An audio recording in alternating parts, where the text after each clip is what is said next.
The Woman in Black by Susan Hill.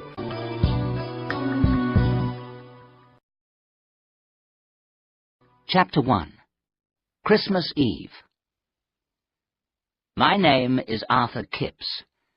When I was a young man, I worked in London. I was a solicitor. I worked for the same company all my life.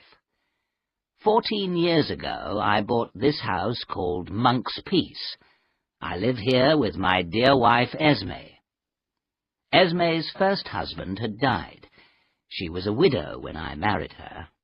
I became the father of her 4 young children. Our years at Monk's Peace have been happy ones. It was Christmas Eve.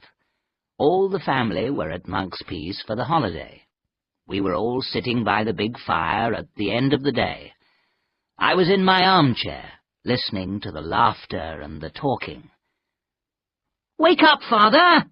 someone called. "We're going to tell ghost stories." The lights were turned off. Suddenly the room was dark and shadowy. I smiled as I listened to the young people's stories. The stories were full of horror, but they did not frighten me. They were not true. Then I remembered. I remembered terrible things.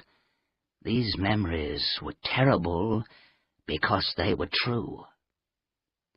"Tell us a ghost story, Father," someone cried. "You must know one story." I stood up, cold and shaking. "No, no," I shouted. "I have no story to tell." I hurried from the room, away from them all. I went out into the garden. I stood there in the cold and in the darkness. My heart was beating fast. I was shaking with fear. Will I never forget? Will I never find peace? How can I find peace? There is only one way. I must write down my terrible story. All the horror, everything. Then I will find peace. I turned and walked back into the house.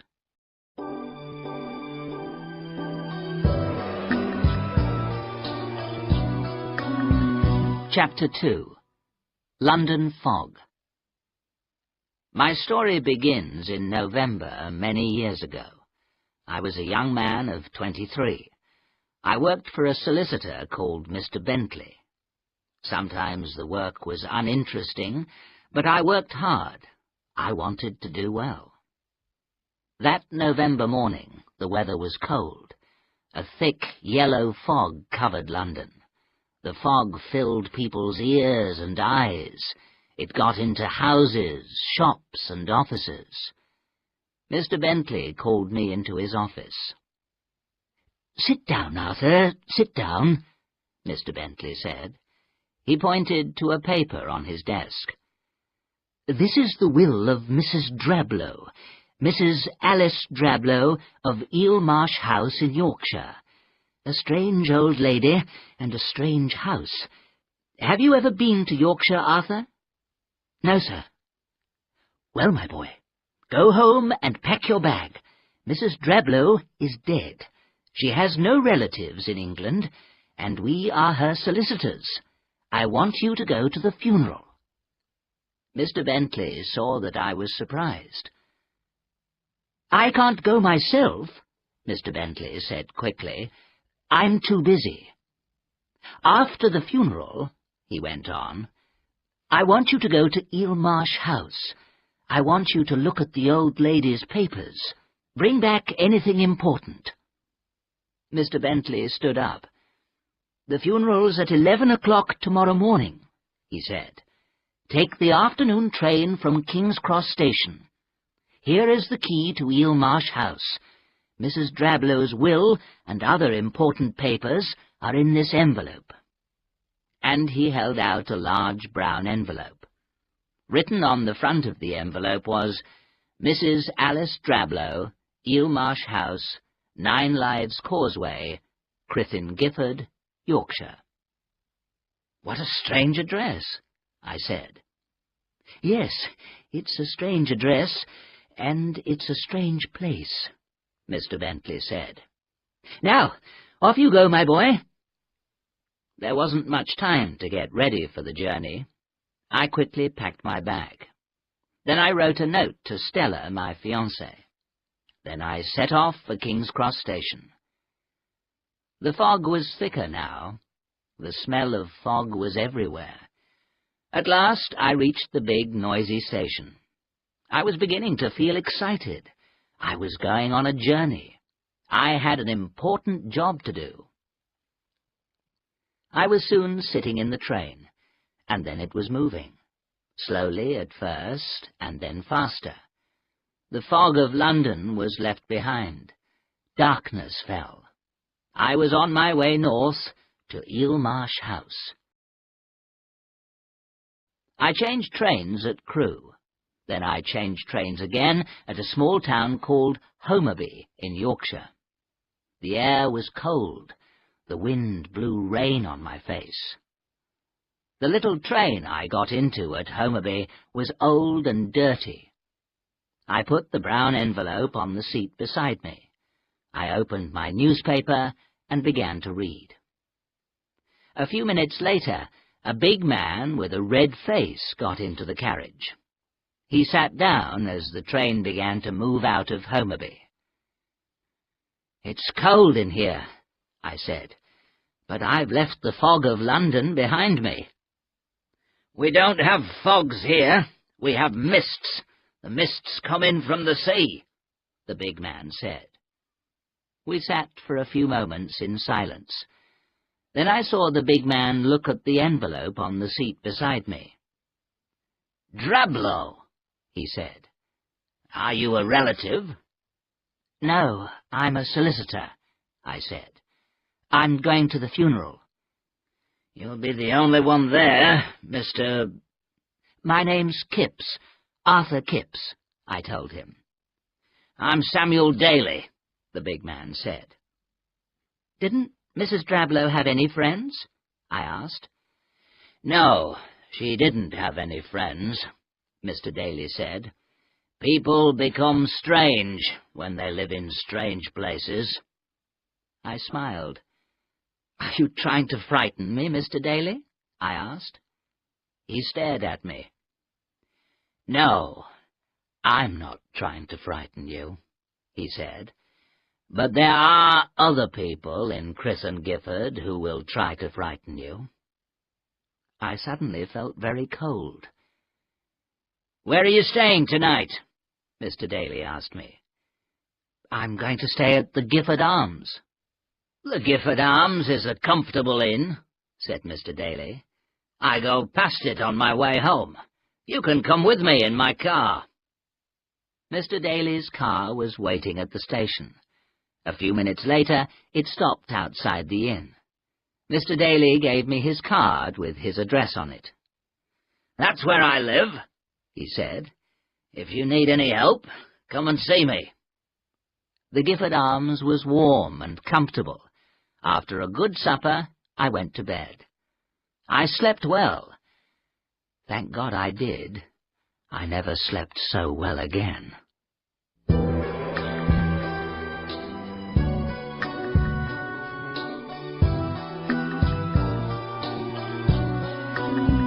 Chapter 3. The Funeral of Mrs. Drablow. The next morning was bright and sunny. I ate a good breakfast. Then I walked round the little town of Crithon Gifford. It was market day. The little town was busy. Farmers were buying and selling animals in the market square. The streets of Crithon Gifford were completely flat. The countryside all round the town was flat too. There were no hills at all. To the east of the town were the marshes, and on the marshes was Eelmarsh House. I walked back to the inn and got ready for the funeral. I put on a dark suit and went downstairs again. Mr. Jerome was waiting for me downstairs. Mr. Jerome was Mrs. Dablow's agent. He looked after her house and land. Mr. Jerome was a small man dressed in black. He smiled politely, and we left the inn. As we walked through the square, people stared at us. They stopped talking. No one smiled. The church stood in an old graveyard. There were old gravestones on either side of a long path. It was very cold inside the church. Mr. Jerome and I were the only people at the funeral. Poor Mrs. Drablow, I thought. Didn't she have any friends at all? Then I heard a sound behind me. I turned. A young woman was standing at the back of the church. She was dressed in old-fashioned black clothes, clothes of 60 years ago. A large, old-fashioned bonnet covered her face.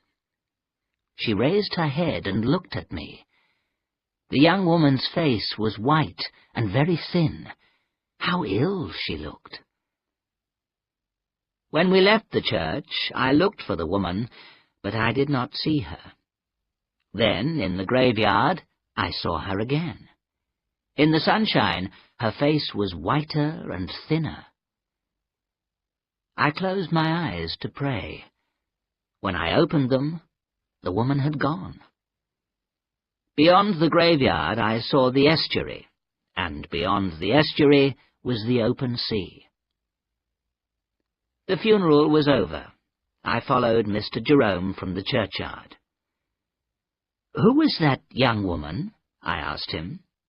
Mr. Jerome stopped and looked at me. "Young woman?" he said. "Yes, a young woman. She was dressed in black, and she looked very ill." Mr. Jerome's face went white. "I did not see a young woman," he said. I looked behind me. The young woman was standing beside Mrs. Drablow's grave. "Look, there she is," I said. Mr. Jerome made a strange sound. He did not turn round to look at the woman. He held my arm tightly. He began to shake. "Mr. Jerome!" I cried. "Are you ill? Let go of my arm, and I'll bring a car for you." "No, no!" he cried. "No, sir. Stay with me." After a few moments, Mr. Jerome spoke again. "I'm very sorry, sir," he said quietly. "I felt ill for a moment. I can go on now." We walked slowly back to the Gifford Arms. "Are you taking me to Eel Marsh House, Mr. Jerome?" I said politely. The little man shook his head. "No, not me," he said. "Keckwick will take you. You have to go across a causeway to get to Eel Marsh House. When the tide is in, the sea covers the causeway. You can't get across. You can only cross the causeway when the tide is out. That will be after 1 o'clock. "There may be a lot of papers to look at," I said. "I may stay in Eel Marsh House tonight." "You will find the inn more comfortable," Mr. Jerome said quietly. "Perhaps you are right," I said. The lunch at the Gifford Arms was a good one, and I ate well. At 1:30, I was waiting outside the inn. The key to Eel Marsh House was in my pocket. I listened for the sound of Keckwick's car.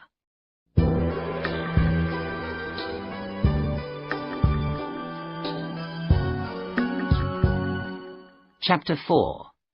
Eel Marsh House. After a few minutes, a pony and trap came into the square.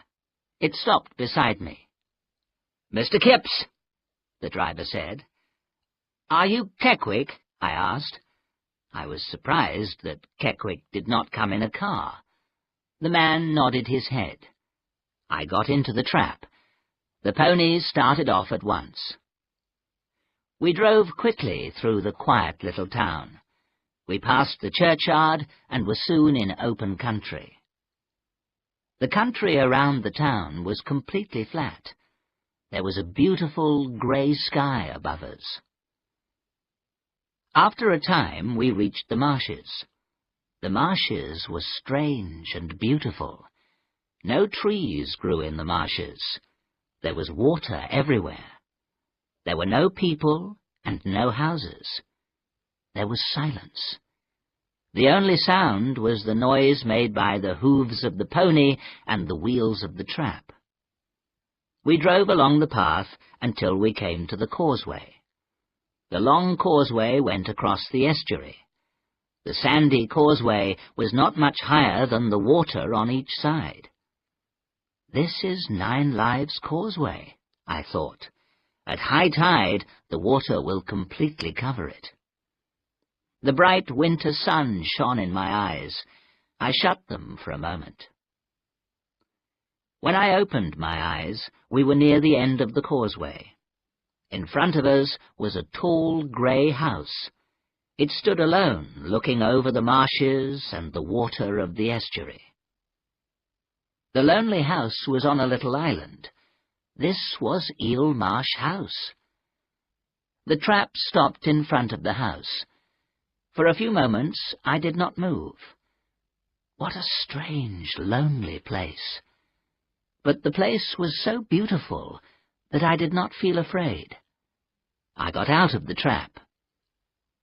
"When will the water cover the causeway again?" "In 2 hours," Keckwick answered. I did not want to leave so soon.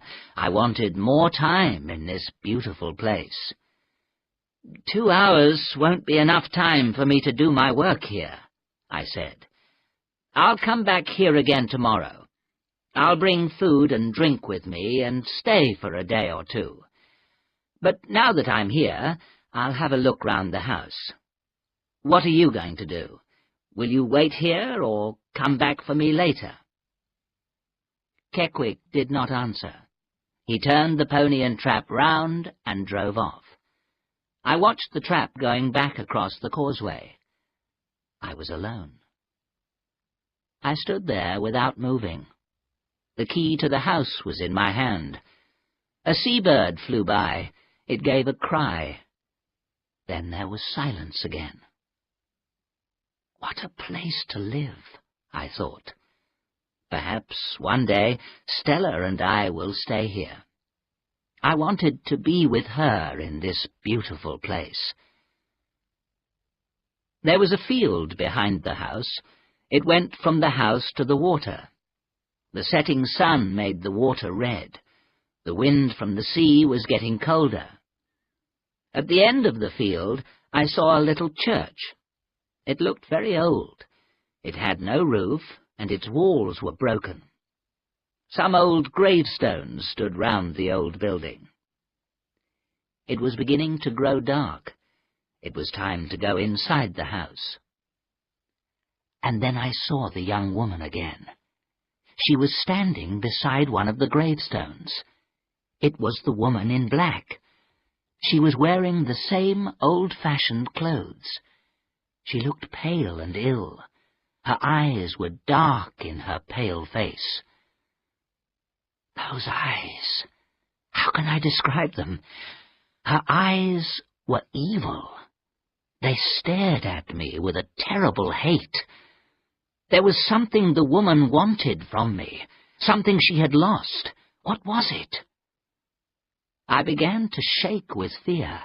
I felt very cold. My heart beat faster and faster. I wanted to run, but I was not able to move. What was wrong with me? The woman stepped behind the gravestone. She had gone. My fear left me. I ran down into the graveyard. I looked for the young woman everywhere, but she had disappeared. There were the marshes, and there was the shining causeway. I was able to see for miles, but there were no houses. There was no place to hide. I did not understand it. Suddenly my fear returned. I ran back to the house. I did not look back. I was too frightened to look back. I reached the house and tried to open the door. My hand was shaking. At last the key was in the lock. I opened the door and stepped inside. The door shut with a bang. The sound went through the empty house. What had happened to me? Who was the woman in black? I did not believe in ghosts, but I had seen one. A ghost that was evil and terrible. But I was inside the house now. I was safe. I smiled. I did not believe in ghosts. I had work to do, and I wanted to do it well. I must forget the woman in black. I looked around. I was standing in a dark hallway. In front of me was a wide staircase. On one side was a passage. Perhaps it led to the kitchen. There were several doors, all of them closed. It was getting darker. I switched on a light in the hall. I went to the nearest door and opened it. I then opened one door after another. One door was locked. There was old furniture in every room. It was all large and heavy. There were old pictures on all the walls. Every room had desks and cupboards.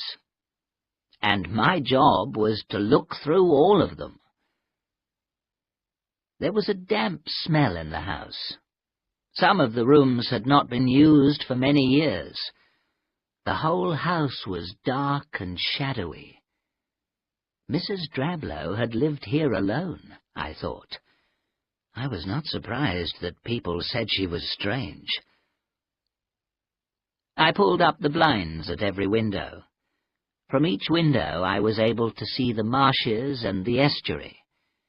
It was a beautiful place, but silent and lonely. I used the keys to open some desks and cupboards. All of them were full of papers. I was sure that some of these papers were important. I had to look at all of them. This job will take a long time, I thought. It was too late to start work that afternoon. I looked at my watch. Keckwick was not coming back for another hour. I decided to walk back along the causeway. I was able to see the path from the window. It went straight ahead. It was not possible for me to lose my way. I was sure to meet Keckwick on the way. I went back into every room. I pulled down the blinds. I turned off all the lights. I locked the front door behind me. Then I started to walk along the causeway.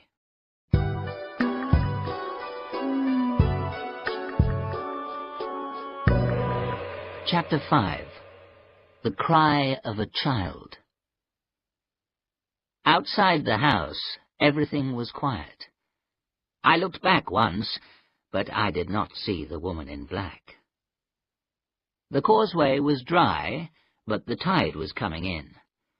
The water on either side of the causeway was higher now. As I walked on, I felt very alone. The path over the causeway seemed longer, too. I walked faster. The sky and the water were beautiful in the grey light. Then I saw the sea mist. The sea mist was moving quickly over the marshes. In a few moments, the sea mist covered everything. It was a damp, white mist. It was very different from the yellow fog of London. The mist moved about in front of my eyes. Soon my hair and clothes were wet. Now I saw only a short way in front of me. I looked back. I was not able to see Eelmarsh House. It had completely disappeared in the mist. I walked on very slowly, then I stopped. If I went on, I might walk off the causeway into the deep mud. I decided to go back. But going back was difficult too. The mist was moving all round me. Where was the house? Was I going the right way? I felt very afraid. and then I heard the pony and trap. Thank God! Keckwick was coming back for me. I stopped and waited.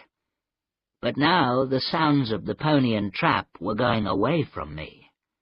Now the sound was coming from somewhere on the marshes. What was wrong? Had Keckwick gone off the path? I stood very still. For a moment there was complete silence. Suddenly a pony shrieked with fear. Then I heard a sound I shall never forget. The terrible cry of a child in fear of death. And now the trap was sinking. There was a strange sucking sound. The trap was going down under the mud, and still the child cried out. There was nothing I could do. I shouted, but no one answered. How could I find the trap in that terrible mist? It was impossible. I had to get back to the house. If I turned on all the lights, someone might see them. Someone might help. It was dark now. The mist was thicker, too. I heard the sea-water moving nearer. At last I was standing on hard ground in front of the house. I found the front door and opened it. Behind me, the marshes were silent. I sat down on the nearest chair. I began to shake. Oh, the horror of that terrible cry! That poor child dying in the marshes! I began crying and was not able to stop. After a time, I made myself stand up. I walked into every room and turned on the lights. I found some brandy in a cupboard. I drank some, and my fear turned to anger. Why had Mr. Bentley sent me here? Why had I left London? I walked in and out of the rooms. I wanted only one thing. I wanted to get away from this terrible place. I walked slowly along a passage on the second floor. The door at the end was locked. I kicked the door angrily, but it did not open. I turned away and walked back. As I went, I looked through every window. The white sea mist was all around the house. I could see nothing. I drank some more brandy. The brandy helped me to forget that terrible sound of the child crying. At last, I fell asleep. A bell was ringing. It rang again and again. I opened my eyes slowly. I looked through the window. The moon shone white in the black sky. How long had I been asleep? I did not know. The bell rang again. Then I remembered with horror the sound I had heard. I remembered the screams of the child. I remembered the shrieks of the pony. I remembered the noise of the trap as it sank down in the mud. Had I heard those noises? Had I dreamt them? I did not know. The bell rang again. Someone was at the door. Who was there? All the lights in the house were on. People had seen the lights and come to help me. I got up slowly and walked to the door. There was only one man at the door. It was Keckwick, and behind him was his pony and trap. They were real, and they were not harmed at all. "I had to wait till the mist cleared," said Keckwick. "And when the mist cleared, the tide was in. I had to wait until the tide went out and the water left the causeway." Then I looked at my watch and saw the time. It was 2 o'clock in the morning. "It's very good of you to come here for me at this time," I said. "I would not have left you to stay here all night," Keckwick said. "No, no, I would not have left you here all night." "How did you get out of the mud?" I began to say. Then I knew. It had not been Keckwick. It had been someone else. But who? Who had been driving on the marshes on a dark November evening? Who? Keckwick looked at me strangely. "You'd better get in the trap," he said. "I'll drive you back." Keckwick knew that something strange had happened to me, but he was not going to ask me about it, and he did not want to hear about it. I got into the trap, and we drove off. I sat in the trap in a dream of horror and fear. I now knew the truth, but I did not want to believe it. The woman in black was a ghost, and the child was a ghost too. I had seen the woman. I had heard the child. They had died long ago, but they did not rest in peace. The innkeeper of the Gifford Arms had not gone to bed. He was waiting up for me. He let me in without a word. It was after 3 o'clock in the morning when I got to bed. I slept, but in my dreams I heard the cry of a child. I stood once more in the white sea mist, and always near me was the woman in black.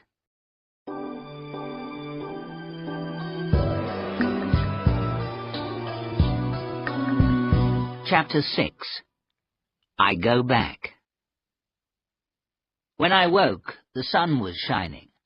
At first I felt weak and ill, but after a bath and breakfast I felt better. I was not going to run away. I had a job to do. I was afraid. I had seen and heard terrible things. But I was a young man, and young men forget easily. I was going back to Eelmarsh House. I was going to look at Mrs. Drablow's papers. But not today, and not alone. I wanted some exercise. I told the innkeeper I was going for a long walk. "Can you ride a bicycle, sir?" he said. "There's a bicycle here you can use." I was very pleased. Stella and I often rode bicycles into the country. Yes, an hour or two on a bicycle. That's what I needed. Then tomorrow I would go back to Eelmarsh House. But not alone. I decided to talk to Mr. Jerome. He probably had a boy who worked in the office. The boy can help me, I thought. Together we will finish the job quickly. I walked through the town to Mr. Jerome's office. He did not look pleased to see me. "The house is full of papers," I said. "I must look at them all. I need help." A look of fear came into Mr. Jerome's face. "I can't help you, Mr. Kipps," he said quickly. "But can your office boy help me?" I said. "I don't have an office boy," Jerome answered. "Well, any other boy in the town," I said. "I'll pay him, of course." Mr. Jerome stood up. His face was white. "You will find no one to help you! No one!" he shouted. "I think I understand you, Mr. Jerome," I said. "No one in this town will stay at Eelmarsh House. Everyone is too afraid of seeing—" I stopped. "The woman in black?" Mr. Jerome said. "Yes," I answered. "I saw her again." "Where?" he whispered.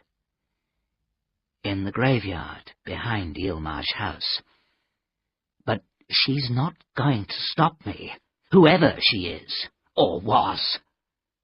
I laughed. My laugh did not sound true. "I must be brave, Mr. Jerome," I added. I'm not going to run away." "That's what I said," the little man replied very quietly. I did not understand him. "Well, I'll go back alone," I said. "Perhaps I'll not see the woman again." "I pray that you do not," Mr. Jerome said slowly. "I pray that you do not." I went back to the inn. I wrote a letter to Mr. Bentley. I told him I wanted to stay for a few days. I said nothing about the woman in black. Then I took the bicycle and rode off. The weather was perfect for cycling. The wind was cold, but the air was bright and clear. I decided to ride west, away from the marshes. I was going to ride to the next village and have lunch there. At the end of the town, I looked to the east. I was looking back to the water of the marshes. The marshes were pulling me back. I knew I had to go back to them. But not now. Not today. Taking a deep breath, I turned my bicycle. My back was to the marshes now. I cycled away from the marshes along the country road.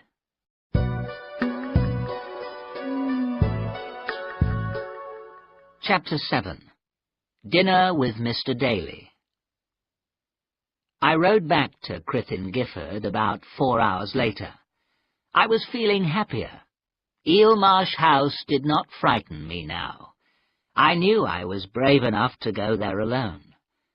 The sea mist and loneliness of the place had frightened me. How silly I had been to be afraid. That would not happen again. I turned the corner into the town square. A big car was coming towards me. I stopped quickly, but I almost fell off the bicycle. The car slowed down and stopped. Mr. Samuel Daly looked out of the window. "How are you, young man?" he called. "Fine," I said. "I've had a good ride. I feel hungry, and I'm looking forward to my dinner tonight." "And what about your business? Have you been out to the house?" "Yes, of course," I answered. "It won't take me long." Mr. Daly looked at me for a few moments. He said nothing. "I'm enjoying the work," I went on quickly.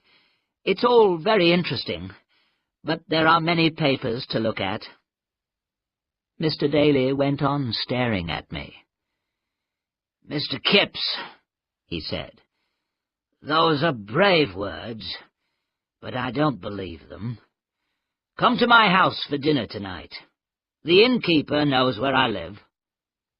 He sat back, and the car drove on. Mr. Daly's words did not make me change my mind. I was going back to Eelmarsh House. I went shopping in the town. I bought tea, coffee, and bread. Then a large torch and rubber boots. I wanted to be ready for anything at Eelmarsh House. I told the innkeeper what I was going to do. "Tomorrow," I said, "I'm going to go to Eelmarsh House. I'm going to stay there for 2 nights. Can I use your bicycle?" The innkeeper nodded. He said nothing, but he looked at me sadly. In the evening I cycled out to the Daly's house. It was a very large house. Mr. Daly was clearly a rich man. Mr. Daly and his wife gave me a friendly welcome. The food and drink were very good. All through dinner, Samuel Daly talked about himself. He had worked hard all his life. Now he owned land and houses. I told him about Stella and our plans for the future. After dinner, Mrs. Daly left us. Until then, Mr. Daly had not spoken about Mrs. Drablow or Eelmarsh House. He filled my glass and his own with wine. "You're a fool to go on with it," he said. I knew what he meant. "I've got a job to do, Mr. Daly," I said, "and I want to do it well." "Listen to me, Arthur," Daly said. "There are stories about that place. Stories I'm not going to tell you. You'll hear them from other people. Perhaps you've heard them already. You've been out to the house, haven't you?"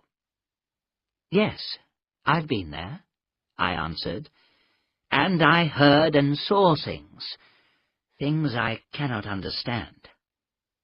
And then I told him everything. Mr. Daly listened carefully, but said nothing. "I think the woman in black is a ghost," I said. "She made me afraid. She has the power to make people afraid. But that is all. She did me no harm." "And what about the pony and trap? The child's cry?" Daly asked. Yes, I thought to myself, the child's cry was the worst of all. But I did not say that to Mr. Daly. "I'm not running away," I said. "You shouldn't go back," Daly said. "I must." "Then don't go alone." "No one will go with me," I answered. "I'll be all right. After all, Mrs. Drablow lived there alone for 60 years. "Alone? I wonder," Mr. Daly said. He stood up. It was time for me to go. A servant brought my coat. When the man had left, Daly said, "Are you really going back to that house?" "I am," I answered. "Then, if you must go, take a dog," Daly said. I laughed. "I haven't got a dog," I said. "But I have a dog," Daly answered. "You can take her with you now." We walked out of the house together.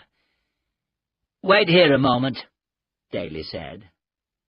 He walked round to the back of the house. I stood there, smiling. I liked dogs. I was happy to have a dog with me in that empty old house. After a few moments, Daly returned with a bright-eyed little dog. "Take her," he said. "Bring her back when you've finished." "What's her name?" "Spider." Hearing her name, the little dog wagged her tail. "Thank you," I said. "Come on, girl. Come on, Spider." I began to walk away. The dog did not move. She looked at Daly. "Go on, girl," he said. Spider ran over to me at once. Waving goodbye, I got on my bicycle. Then, with Spider running behind me, I rode back to the town. I felt happy and safe. I was looking forward to the morning.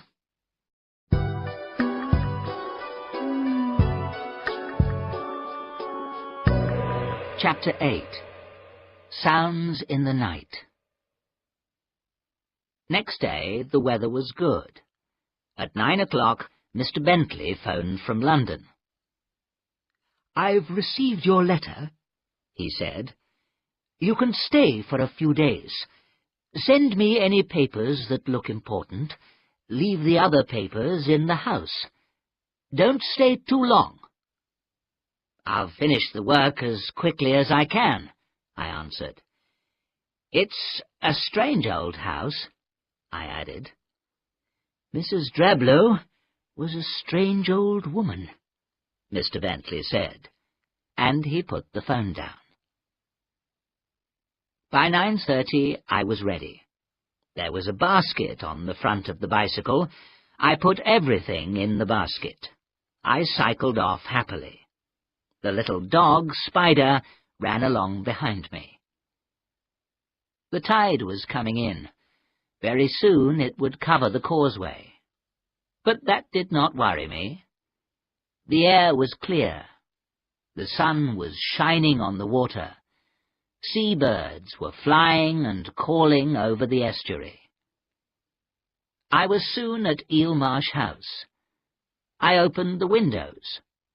I lit fires in several rooms. Then I sat down at a big desk. The desk was in front of a window. I could see the sky, the marshes, and the water. I started work. The desk was full of papers. Most of them I threw away, but I kept a few to look at later. I opened a cupboard, and then another. Papers. More and more papers. I looked at everything carefully. I worked hard all the morning. At 2 o'clock I had some lunch. Then I called Spider, and we went outside. I walked down to the old graveyard. Spider ran up and down. She was happy too. I tried to read the words on the gravestones, but they were too old. Most of the words were difficult to read. The writing on one stone was a little clearer. Some letters were worn away, but I could read most of the words. 2 people were buried here. I wondered who they had been. I looked around me. It was a sad place, but I did not feel afraid. The air was colder now. I went back to the house, and Spider followed me. I was soon back at my desk again. I read paper after paper, but there was nothing important. I made myself a cup of tea. I went on working. When it was dark, I closed the curtains. I turned on every light in the house. I put more coal on the fire. I brought papers from other rooms. Papers! So many papers! Mrs. Drablow had thrown nothing away in 60 years. It was getting late, but I went on working. I'll be finished in a day and a half, I thought to myself. Then I'll return to London and my dear Stella. At last I was too tired to go on. I took a book to read in bed. Then, taking Spider with me, I went upstairs. I was going to sleep in a bedroom at the back of the house. I read for about half an hour, then I turned out the light. Spider was already asleep near the bed. Some time later I woke up. The moonlight was shining into the room. Why was I awake? What had happened? I sat up, and then I saw Spider. The little dog was standing at the door. She was staring at the door, listening. The little dog was terrified, and so was I. I listened too. Yes, I could hear something. The sound came from somewhere inside the house. Bump, bump, bump. What was it? Spider looked at me, growled, and listened again. I got slowly out of bed. My heart was beating fast. I opened the bedroom door. The passage outside was dark and empty. Spider ran down the passage. I heard her sniffing at every closed door. I heard the sound again. Bump, bump, bump. It came from a passage on the left. Very slowly, I began to walk towards the sound. I opened the doors, one by one. Every room was dark and silent. There was a door at the end of the passage. Spider sniffed under this door. Her growling became louder. It was the door I had found locked on my first visit to the house. It was the only door I could not open. Yes, the sound came from behind this door. Bump, bump, bump. I had heard this sound long ago. I had heard it when I was a child. What was it? Spider howled. The frightened little dog pressed against my legs. We were both shaking with fear. And still the sound went on. Bump, bump, bump. I heard another sound. It came from behind me. It came from the front of the house. The bumping noise stopped. I turned away from the locked door. Slowly and carefully, I walked back to my bedroom. Everything was quiet. The second sound had come from inside the house. I was sure of that. I looked round the room. Perhaps the sound had come from outside. I looked out of the window. I saw nothing, no one. The marshes were silver and grey in the moonlight. Did I hear a cry? I listened again. No. I felt something warm against my leg. I bent down to stroke the little dog. She was quiet again. I listened. Everything was quiet. The house and the marshes were completely silent. After a time, I went back to the closed door. I turned the handle. The door did not open. I pushed my shoulder against the door. It did not move. There was no keyhole in the door. I could not see into the room. I went back to bed, but it was a long time before I fell asleep.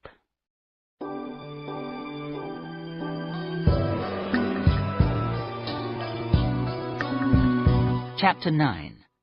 Behind the Door. The morning was cold and wet. The sky was covered with thick clouds. It was raining. I was very tired, but after breakfast I felt better. I went back to the locked door. I stood and listened, but I heard nothing. At 9 o'clock I rode back along the causeway on the bicycle. Spider ran beside me. There was a letter from Stella at the Gifford Arms Inn. Her loving words made me feel very happy. In 2 or 3 more days we would be together again. I walked round the town buying more food. Then I rode back along the causeway. I was back at Eelmarsh House in time for lunch. The clouds were thicker now. The sea mist was coming in over the marshes.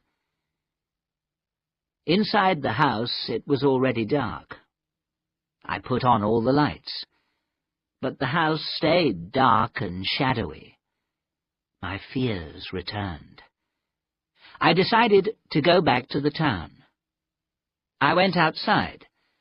There was some mist around the house, but I was able to see the causeway. However, it was completely covered by water. I could not return to Crithin Gifford that day. So I whistled to Spider. She ran to me quickly. We both went back inside the house. I emptied papers from more cupboards. I started work again. I worked hard for several hours. I found a packet of letters tied together. They looked interesting. After supper, I sat down by the fire and opened the packet. There were some papers and some letters. The letters were all in the same handwriting. They were signed Janet, or J. I remembered the gravestone I had seen. It was in the graveyard at the back of Eelmarsh House. One of the names on that gravestone had been Janet. Was this the same Janet? There were dates on the letters. The letters had been written 60 years ago. Each letter began with the words, "Dearest Alice." Alice was Mrs. Drablow's first name. All the letters were written to Mrs. Alice Drablow. I looked through them quickly. Janet was Mrs. Drablow's younger sister. I began to read the letters carefully. They were short and in simple language. They told a sad story. Janet was unmarried, but she was going to have a child. The child's father refused to marry Janet, and he left the country. Janet did not know what to do. Her family refused to help her. Then the child was born, a boy. For a few months there were no letters. Then Janet began writing again, and now her letters were full of anger. "The child is mine," Janet wrote. "I will never give him to strangers." But Janet was unmarried. She was poor, and she could not keep the child. At last she had to agree that Alice could take the boy. In her last letter, Janet wrote, "Love him, Alice. Love him as your own child. But remember, he is mine. Mine. He can never be yours. Forgive me. My heart is breaking." Poor Janet, I thought. What a sad story. I began to look at the other papers.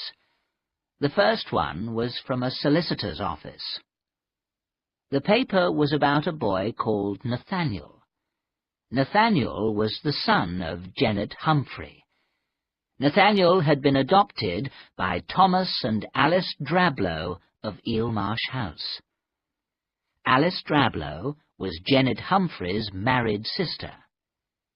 Nathaniel had been given the name Drablow. So the child, Nathaniel Drablow, had lived here, I thought, away from the mother who loved him. I thought for a few moments about Janet Humphrey and her sad life. Then I picked up the next paper. At that moment, Spider growled. The little dog was standing at the door. Every hair on her body was stiff with fear. I sat there for a few moments, frozen with fright. Then I stood up. If this was a ghost, I must face it. I made myself walk to the door. I opened it. Spider rushed out of the room and up the stairs. I heard her run along the passage. She stopped. I knew she had stopped outside the locked door. I heard the sound again. Bump, bump, bump. I knew what I must do. I must open that door. There was an axe in the woodshed. I must get that axe. Taking my torch, I stepped outside the house. It was very dark, but I found the woodshed and the axe. As I was walking back, I heard the sound of the pony and trap. It came from the front of the house. Had Keckwick come back for me? No one was there. No one at all. I could still hear the pony and trap, but now the sound was coming from the marshes.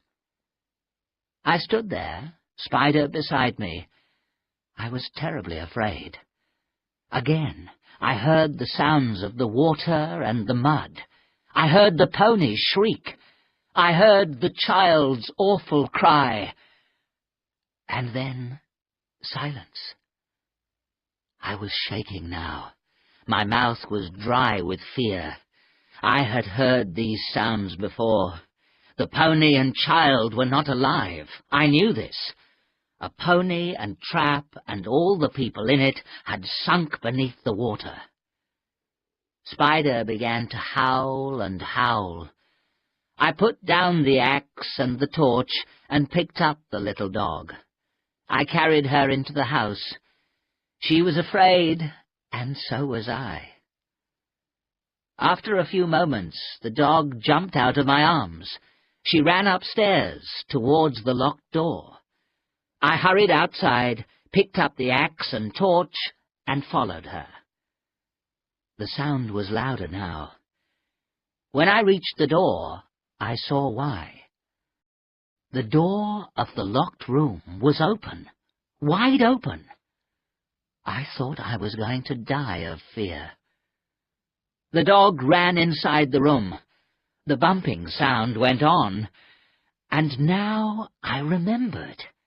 I knew what the sound was. When I was a child, my mother had a rocking chair. Sometimes I couldn't sleep. Then my mother held me in her arms. She sat in the chair and rocked me backwards and forwards. Bump, bump, bump. That was the sound made by the rocking chair on the floor. I was no longer afraid. The sound meant peace and rest. There was evil in that room. I knew that. But it had gone away. Perhaps it was my happy thoughts. They had driven the evil away from that place.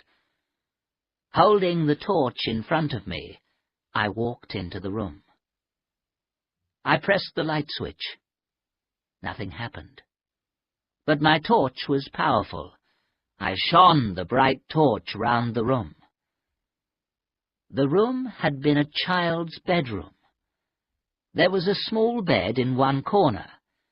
A tall rocking chair stood in front of the fireplace. The chair was rocking gently. But there was no one there. The room was empty. No one had passed me in the passage. There was no other door. I shone my torch at the window. It was shut. There were 2 wooden bars across it. The chair stopped moving. There was complete silence. The little room was clean and tidy. There were sheets and pillows on the bed. I opened a chest and a cupboard. They were both full of clothes. Clothes for a boy of 6 or 7. The clothes were beautifully made, but they were old-fashioned clothes, clothes of 60 years ago. The room was full of children's toys. They were neat and tidy. There was no dust on them at all. I saw toy soldiers and a sailing ship. There were games, paints and books, all things that little boys love. They had been here for 60 years, but everything was neat, tidy, and clean. There was nothing frightening in this room, only a feeling of sadness, a feeling of something lost. I felt sad, very sad. I went slowly out of the room. Spider followed, and I closed the door. I felt too tired to do any more work. I had a hot drink and went upstairs. The door to the child's bedroom was still closed. Everything was quiet. I went into my bedroom and closed the door.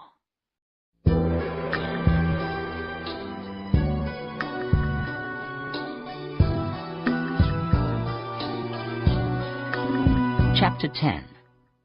Terror on the Marshes. That night there was a very strong wind. It whistled and howled around the house. The windows shook. I slept, woke, and slept again. Then suddenly I was wide awake. I thought I heard a cry. The wind blew more loudly. Then I heard the cry again. It was the cry of a child, a cry for help, the cry of a child dying in the marshes. For how many years had the child cried out? "Rest in peace," I prayed. But that child could not. I could not sleep. I got up. I opened the bedroom door. Spider followed me into the passage. Suddenly, two things happened. Someone or something went past me. The wind howled louder than ever, and all the lights went out. I stood there in the darkness. I could not move. Who had gone by? Who was in the house with me? I had seen and heard nothing. But I was sure of one thing. Someone had gone along the passage to the child's bedroom. Someone dead for many years. A ghost. I had to have a light. I walked back carefully into my bedroom. I went slowly to the table near my bed. I found the torch and picked it up. But it slipped from my fingers. It fell and broke on the floor. Spider came close and touched my hand. As I held the little dog, the wind howled again. And once more, louder than the wind, I heard the child's cry. I could not sleep. I must have a light, I thought. I cannot stay here in the dark. Then I remembered. I had seen a candle in the child's bedroom. For a long time I did not move. There was something evil in the child's bedroom. But I had to go back to get that candle. I went down the passage slowly. I opened the door of the child's bedroom. Everything was quiet. I found the candle and picked it up. Now I was in the bedroom, I was not afraid. But I felt sad. I had a feeling of something lost, someone who had died. I had never had that feeling before. Why did I have it now? After a few minutes, I walked slowly out of the room. I closed the door. At once, the sadness left me. In my bedroom, I found some matches. I lit the candle. I opened my book and began to read. Some time later, I fell asleep. When I woke up again, the sky was light. It was morning. Spider was standing at the door. She wagged her tail and looked at me. The dog wanted to go out. I got up and dressed quickly. Spider ran to the front door. I opened the door. Spider ran out happily. The air was very cold. Then I heard a whistle, a high, clear sound. Spider heard it too. Before I could stop her, she was running. She was running away from the house onto the marshes. I called and called, but she did not hear me. I watched the little dog running on and on. But who had whistled? The marshes were completely empty. Then I saw the dog slow down and stop. I knew at once what had happened. The poor animal was caught in the mud. The mud was pulling the dog down, pulling her down deeper and deeper. I could not let the little dog die. Without thinking, I ran out across the marshes towards her. The cold wind blew in my face. I could not see clearly. My feet stuck in the mud. I pulled myself free. The tide was coming in quickly. I called out to the dog. Most of her body was now under mud and water. I could not get any nearer to her. I could do nothing. We will both die here in this terrible place, I thought. No, it could not happen. Very carefully, I lay down. I stretched forward, little by little. The dog sank deeper into the mud. Just in time, I got hold of the leather collar round the dog's neck. I pulled and pulled. At last the dog was free from the mud. We lay there, side by side, wet and muddy. We were safe, thank God. The dog was alive, and so was I. How long we lay there, I do not know. At last I got up. I began to walk slowly back to the house. As I got nearer to the house, I looked up. I saw the window of the child's bedroom. Someone was standing there, looking out. It was the woman in black. She stared at me. The hate in her eyes was terrible. I began to shake. Somehow I reached the front door of the house. Then, to my horror, I heard the sound I feared most. The sound of a pony and trap.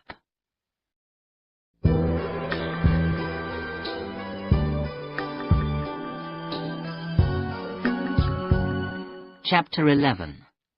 I Leave Eelmarsh House. The next thing I knew, I was lying on a couch in the sitting room. Mr. Daly was leaning over me.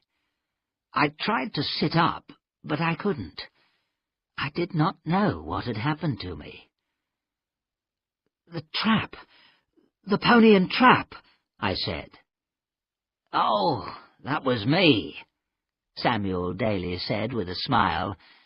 "I've come here in a pony and trap. It's safer than a car on that causeway. What's the matter? What did you think?" I've heard another," I said. "Keckwick, perhaps?" "No, not Keckwick," I said. "But why did you come?" "I was worried about you," said Daly. "It's a good thing I came. People have drowned in those marshes, you know." "Yes, I was nearly pulled under. And the dog." Then I remembered. "Spider!" I cried. "Where's Spider? Did she—" "She's safe," Daly said. "She's here." At the sound of her name, the little dog jumped up and wagged her tail. "Now I'm taking you home with me," said Daly. "You can't stay here." For a few moments I said nothing. I remembered what had happened to me. I knew that the woman in black was a ghost. But why was she here? I knew there was evil here, and sadness too. Why? I wanted to know. And I had to finish my work too. "Thank you, Mr. Daly," I said after a few moments. "I want to leave Eelmarsh House. But what about my work? I must look at all Mrs. Drablow's papers. I don't think there's anything important, but they must be looked at." "I found some letters last night," I went on. "They looked interesting. I'll bring them with me." Very slowly I got up. I picked up the packet of letters from the desk. Then I went upstairs to get my things. My fear had gone. I was leaving Eelmarsh House. If I came back, I would not come alone. I packed my bag and left the room. I decided to have one last look at the child's bedroom. The door was open, but I was sure I had closed it. I could hear Mr. Daly downstairs. I was safe. I walked slowly towards the open door. Then I stopped. Did I want to go in? She had been here. I had seen her. I pushed open the door. I could not believe my eyes.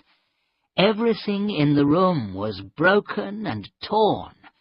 The cupboards were all open. Toys, clothes, and books lay on the floor. They had been thrown there by some terrible power. Everything was destroyed. Everything except the rocking chair.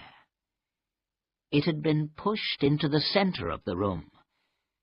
The chair was not moving now. Who or what had done this terrible thing? Feeling ill and shaking, I got into the trap beside Mr. Daly. He knew that something had happened, but he did not ask any questions. He put Spider on my knees. I held the dog tightly. Then we drove off away from the house across the Nine Lives Causeway. Everything was grey and quiet. There was no colour, no sound. I looked back at Eel Marsh House. No one was watching us. The house stood there, grey and terrible. As we crossed the estuary, I turned my eyes away. I did not want to see that terrible place again.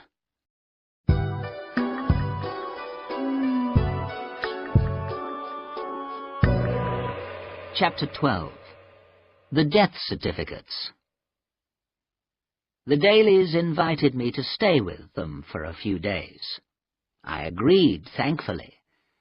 After a few days, I would go straight back to London, not to Eel Marsh House. I would never go back there again. But I was angry. I had not finished my work. The woman in black had stopped me. Then I remembered the papers I had brought with me from Eel Marsh House. The letters told a sad story. I wanted to know how the story ended. I read the letters again. Poor Janet. She had loved her child so much, but she was unmarried. She could not keep her boy. She had to give him to her sister, Mrs. Drablow. The child had lived at Eel Marsh House. What had happened to him? I picked up the other papers and looked at them. They were death certificates. The first was for a boy. Name, Nathaniel Drablow. Age, 6 years. Cause of death, drowning. I looked at the second certificate. Rosa Judd, nursemaid. Cause of death, drowning. On both certificates, the date of death was the same. I held the death certificates tightly in my hand. I felt myself grow cold. I got up and walked about the room. Then I looked at the last piece of paper. It was another death certificate. This time, the date was 12 years later. The certificate was for Janet Humphrey, unmarried, age 36 years, cause of death, heart failure.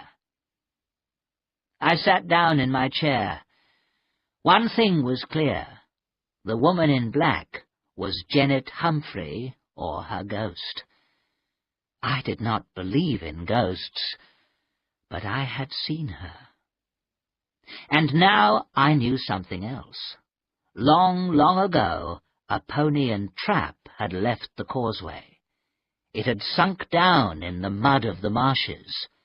A child and a nursemaid had been drowned. Janet, the boy's mother, had died 12 years after her son. I knew where they were buried. They were buried in the old graveyard behind Eel Marsh House. Nathaniel had slept in that bedroom. For 60 years the bedroom had stayed the same. Those clothes, those toys were his. Janet Humphrey was the woman in black. Her hatred had never left her. Her ghost followed anyone who went near Eel Marsh House. What power did Janet Humphrey have? Could the dead harm the living? I did not know the answer. I wanted to find out the answer.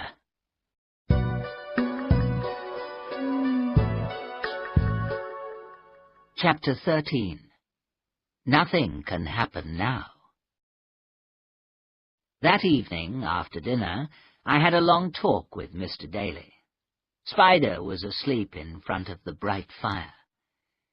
Daly gave me a drink, and I began my story. I told him everything I had seen and heard. When I had finished, there was silence. My story was told. I was at peace.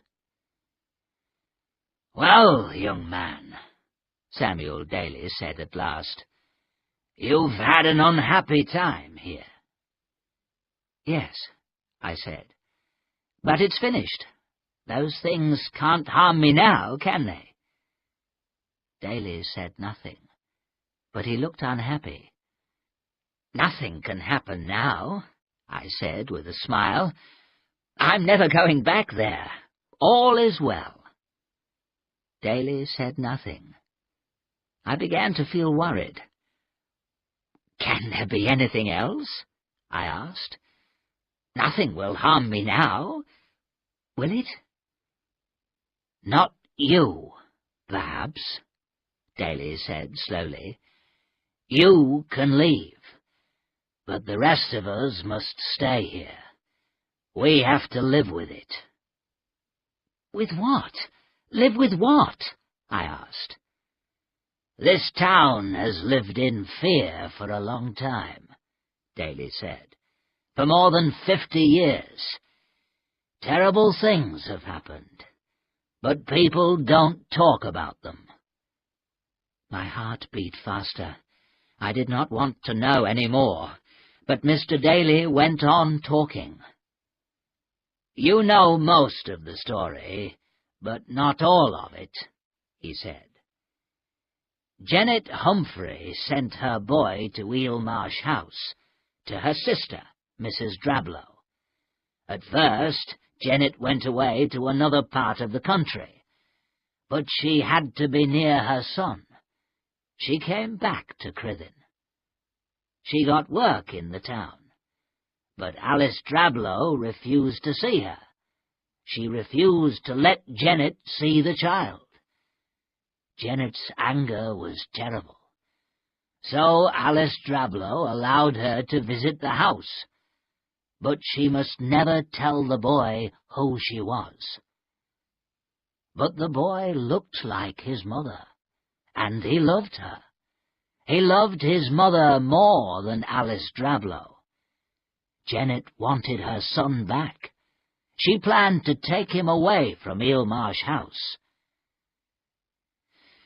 Then the accident happened. The sea mist came down suddenly. The boy and the nursemaid were drowned. The driver of the trap, too.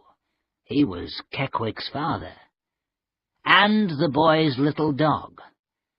They were all drowned, Daly said. "All drowned," I said slowly. "Yes, and Janet saw everything.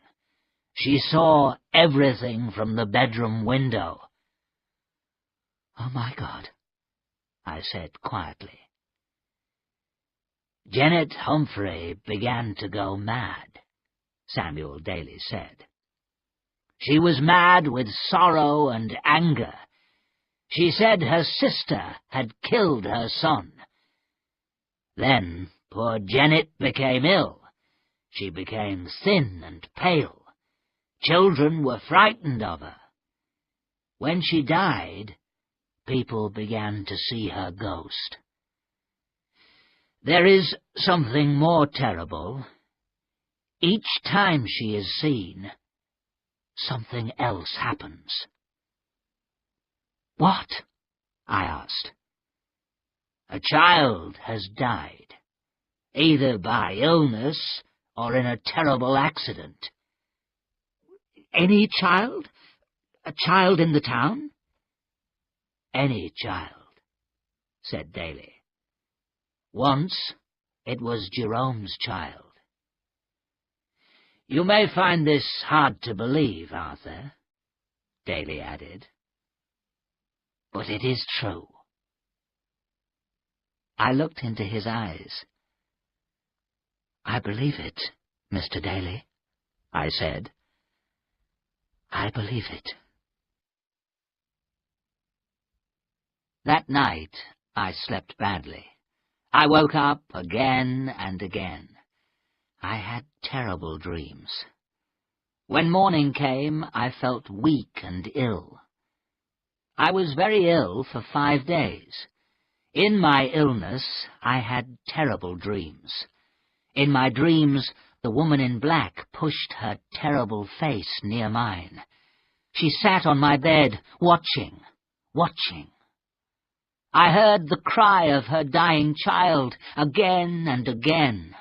I heard the bump of the rocking chair. Slowly, I got better. At the end of 12 days, I was well again. It was a day of winter sunshine. I was sitting downstairs by the open window. Spider lay at my feet. A bird was singing in the garden. I listened to it with peace in my heart. I heard the sound of a car and voices. I heard footsteps. The door behind me opened. "Arthur," a voice said quietly. It was a voice I knew. I turned quickly.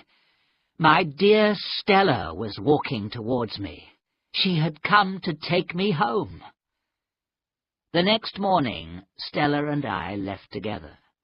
We did not go back into the town. We went straight to the railway station in Mr. Daly's car. The Dalys had looked after me well. I was sad to say goodbye to them. They agreed to visit us in London. And I was sad to say goodbye to Spider. There was a question I had to ask Mr. Daly. I waited until Stella was saying goodbye to Mrs. Daly. "There is something I must know," I said to Mr. Daly. "You told me that a child always died." "Yes, always." "Then has a child?" "No, nothing has happened," Daly said. "A child hasn't died. Yet."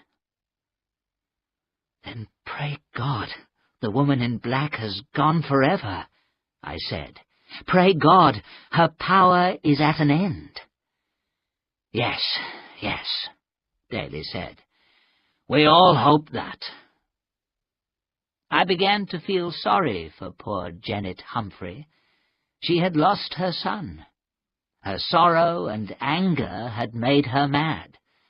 Now Mrs. Drablow was dead. Eelmarsh House was empty.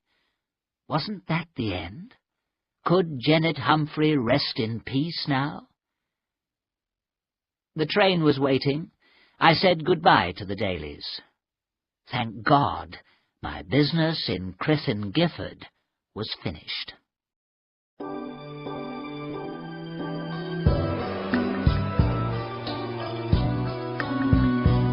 Chapter 14. The Story Ends. That is nearly the end of my story. I have one last thing to write, but it is the most terrible thing of all. For days and nights I have sat at my desk here at Monk's Peace. I have tried to write down the rest of my story, but my tears have stopped me. My dear wife, Esme, sees I am unhappy, but she doesn't know why. But now I am ready to finish my story. Stella and I returned to London. 6 weeks later we were married. My wife and I were not rich, but we were happy. A year later our son was born. Our happiness was complete. I did not think of the past, and I had no more bad dreams. Another year passed. Our son was about a year old. It was a sunny Sunday afternoon. Stella and I took our boy to one of the parks in London. Everyone was happy. The sun was shining. Children were running about on the green grass. Music was playing. Everyone was enjoying the holiday. Someone was giving rides to children in a pony and trap. Our son saw the trap. He shouted and pointed at it. It was a small trap. There was room for only 2 passengers. So Stella took the boy. I stood watching them happily. The trap went behind some trees. I looked around me at the happy people, and then I saw her, the woman in black. She was standing near a big tree. She looked at me. There was no mistake. I was looking at the white face and staring eyes of Janet Humphrey. My body was icy cold. I could not move. I saw the terrible hate in the woman's eyes. At that moment, the pony and trap came back.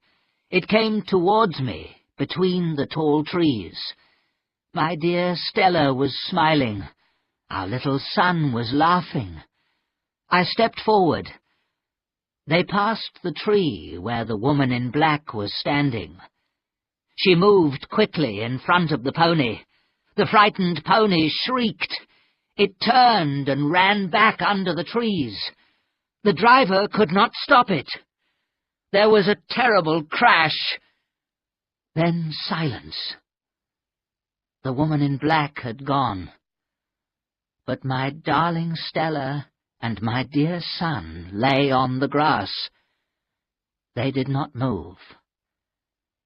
Our baby son was dead. Stella's body was broken, but she did not die, not then. For 10 long months I sat by her bed. Then Stella died.